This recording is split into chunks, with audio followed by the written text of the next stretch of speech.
পাস্টে যাই ছিল কখনোই কেউই আমরা আমাদের জীবনে পাস্ট নিয়ে বেঁচে থাকতে চাই না। আমরা সবাই জীবনে এগিয়ে যেতে চাই এবং এগিয়ে যাওয়ার নামই হচ্ছে জীবন।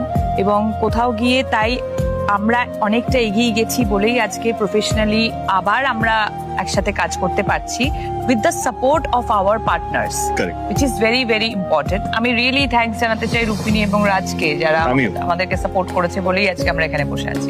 তো প্লিজ হাত জোর করে কে প্লিজ এমন কিছু মন্তব্য রাখবেন না যেখানে সত্যি আমাদের মনে হবে কি আমরাই মানে আমাদের সামনে আমাদের পার্টনারকে অপমান করা হচ্ছে কিন্তু আমরা কিছু করতে পারছি না। আমি জানি সোশ্যাল মিডিয়া কারো কন্ট্রোল নেই, যে যা ইচ্ছা লিখতে পারে, কিন্তু লেখার মধ্যেও যদি এইটুকু যদি বুঝতে পারেন যে আমাদের প্রচেষ্টা বাংলা ছবির দর্শককে, যারা দেশু সেভেনকে বানিয়েছে এবং আজকে যেইভাবে বাংলা ছবি অবস্থা তাদের সেটাই ঘুরিয়ে আনার প্রচেষ্টা আমাদের, এইটুকু যদি বোঝেন তাহলে বুঝতে পারবেন। মানে আমরা এটাই চাইবো যে আমাদেরকে যতটা রেসপেক্ট দেওয়া হচ্ছে তার থেকেও বেশি রেসপেক্ট আমাদের পার্টনারকে দেওয়া হোক। Thank you.